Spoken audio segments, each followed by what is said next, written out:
सभी साथियों को राम राम नमस्कार। उम्मीद करता हूं आप सभी बहुत ही बढ़िया होंगे। इस वीडियो में हम बात करने वाले हैं यूपी पुलिस कांस्टेबल की भर्ती के बारे में। और इस वीडियो में मैं आप सभी को बताने वाला हूं आपके आंसर की डेट के बारे में कि आपके आंसर की कब तक जारी हो जाएगी, क्योंकि एग्जामिनेशन खत्म हो जाने के बाद अब हर कोई कैंडिडेट ये जानना चाहता है कि एग्जैक्ट हमारे कितने नंबर बन रहे हैं, जिससे कि आइडिया लगाया जा सके। हालांकि बच्चों ने अनऑफिशियल तरीके से जो अलग अलग कोचिंग सेंटर्स वगैरह हैं उनके द्वारा जो आंसर की प्रोवाइड कराई गई है उससे चेक कर लिया, लेकिन फिर भी कंफर्म आपकी ऑफिशियल आंसर की से ही पता चलता है कि कितने आपके नंबर बन रहे हैं। तो इसके लिए आप सभी को पूरी इंफॉर्मेशन मिल जाएगी। और सबसे पहले आप सभी के एग्जामिनेशन सकुशल संपन्न हो जाने के संबंध में आप सभी को बहुत बहुत बताइए कि भाई एग्जामिनेशन पूरी तरह से ट्रांसपेरेंसी के साथ कंप्लीट हो गया। आगे बढ़ते हैं और पूरी जानकारी आप सभी को देते हैं और बताते हैं कि कब तक आपकी आंसर की जो होगी वो रिलीज हो जाएगी। तो आगे बढ़ते हैं। तो देखो, सबसे पहले आप सभी को बता दें कि ये पहले जब आपका रेडियो ऑपरेटर वाला जो एग्जामिनेशन हुआ था, क्योंकि रिसेंट में वही एक एग्जामिनेशन कंप्लीट हुआ है, अगर आप उस भर्ती की देखेंगे तो उसकी डेट मैंने पहले से ही क्लियर कर दी थी कि इस डेट को आपकी आंसर की रिलीज हो जाएगी। और आंसर की रिलीज होने के बाद लिंक भी प्रोवाइड करा दी थी, लेकिन बहुत सारे लोगों को लगा कि अभी आंसर की नहीं आई और इस डेट को नहीं आएगी, जबकि एग्जैक्ट उसी डेट को आपके आंसर की आ गई थी। अब यहाँ पे अगर हम रेडियो ऑपरेटर वाले की बात करें तो असिस्टेंट ऑपरेटर का जो एग्जामिनेशन था वो 8 फरवरी 2024 को खत्म हुआ था। 8 फरवरी 2024 को एग्जामिनेशन खत्म होता है और यहाँ पे आंसर की अगर हम बात करें तो 24 फरवरी को जो आपकी आंसर की होती है वो जारी हो जाती है। यानी कि 15 दिन का समय लगता है आपकी आंसर की जारी होने में, जो आपकी रेडियो ऑपरेटर वाली भर्ती थी उसमें। अब ऐसा बिल्कुल जरूरी नहीं है कि 15 दिन का समय अगर इस भर्ती में लगा है तो 15 दिन का समय आपकी यूपी पुलिस कांस्टेबल वाली भर्ती में भी लगेगा। तो वो पॉइंट भी मैं आपको क्लियर कर देता हूं। देखो, 31 अगस्त को आपका एग्जामिनेशन खत्म हो गया है। अगर हम मैक्स लेके चलें तो यहाँ पे आप सभी को बता दें कि 15 सितंबर तक जो आपकी आंसर की होगी वो रिलीज हो जाएगी।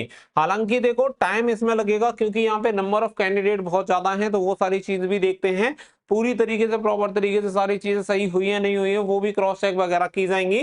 और उसके बाद जो आपकी आंसर की होगी विद इन 15 डेज आपकी आंसर की रिलीज हो जाएगी। 15 सितंबर तक आपको आंसर की ऑफिशियली देखने के लिए मिल जाएगी, जिसके बाद आप उसके लिए ऑब्जेक्शन वगैरह लगा सकते हैं। तो ऑब्जेक्शन वगैरह लगाने के लिए भी आपको लगभग 7 दिन का समय दिया जाएगा। तो उसके बीच में जिसे भी डाउट है वो सभी ऑब्जेक्शन लगा सकते हैं। आप सभी को इसके बारे में एग्जैक्ट डेट मिल जाएगी। साथ ही में जैसे ही आपकी आंसर की आएगी तो सबसे पहले आप सभी को ये लिंक प्रोवाइड करा दी जाएगी। साथ ही में बहुत सारे बच्चे क्या है, नॉर्मलाइजेशन को लेके काफी ज्यादा परेशान है कि यहाँ पे नॉर्मलाइजेशन में क्या होगा, किसे ज्यादा बेनिफिट होगा, किसे कम बेनिफिट होगा। इसके बारे में भी मैं अगर बात करूं तो देखो, नॉर्मलाइजेशन आपके बेनिफिट के लिए है कि जब पेपर का लेवल अप एंड डाउन हो तो उसे वहां पे एवरेज किया जा सके। तो उम्मीद यही है कि नॉर्मलाइजेशन से किसी को नुकसान नहीं होगा और जिसे नुकसान हो रहा है उसे नॉर्मलाइजेशन से बचाया जा सकेगा।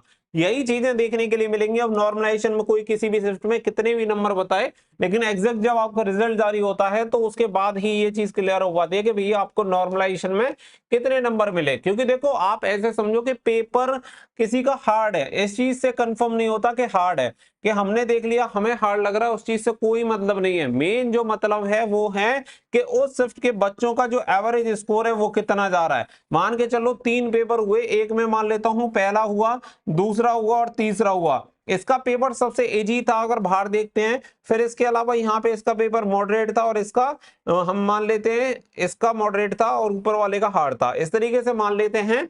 लेकिन एक्चुअल में क्या होता है कि जब बच्चों का रिजल्ट आता है तो उसके बेसिस पे यहाँ पे देखने के लिए मिलता है कि यहाँ पे एवरेज स्कोर जो रहता है वो सबसे कम रहता है। अगर एवरेज स्कोर फर्स्ट वाले पेपर में सबसे कम है तो सीधी सी बात है कि हार्ड शिफ्ट इसे माना जाएगा, ना कि इसे। तो यही चीजें डिपेंड करेगी, नंबर ऑफ कैंडिडेट जो एग्जाम में बैठे हैं उन्होंने कितना बढ़िया परफॉर्मेंस किया है, कौन सी शिफ्ट में लोएस्ट स्कोर जा रहा है, उसके अकॉर्डिंग डिसाइड होगा कि कौन सी शिफ्ट में सबसे ज्यादा नॉर्मलाइजेशन मिलेगा और कौन सी शिफ्ट सबसे ज्यादा हार्ड है। इसका अनुमान लगाया जा सकता है, लेकिन एग्जैक्ट वो तभी पता चलेगा। तो ये पॉइंट भी आपका क्लियर रहना चाहिए। साथ ही में आंसर की आपकी 15 सितंबर तक जारी हो जाएगी। उम्मीद करता हूं कि आपने बहुत बढ़िया स्कोर किया होगा। अभी आपका जो स्कोर आ रहा है वो कमेंट करके जरूर बताइएगा। जो भी आपने अनऑफिशियल आंसर की वगैरह से चेक किया है, कमेंट करके बताना है कि कौन सी कैटेगरी और कितना स्कोर आपका आ रहा है। तो ये सारी चीजें आप सभी को टाइम से मिलती रहेंगी, तो इसके लिए कनेक्टेड रहना। वीडियो पसंद आई हो तो वीडियो को लाइक शेयर करके चैनल को सब्सक्राइब कर लें और बेल आइकन पर प्रेस कर लें, ताकि फ्यूचर में आने वाली हर एक अपडेट का नोटिफिकेशन आपको सबसे पहले मिलता रहे। मिलेंगे नेक्स्ट वीडियो में, फिलहाल के लिए बस इतना ही। So thank you for watching. जय हिंद, जय भारत।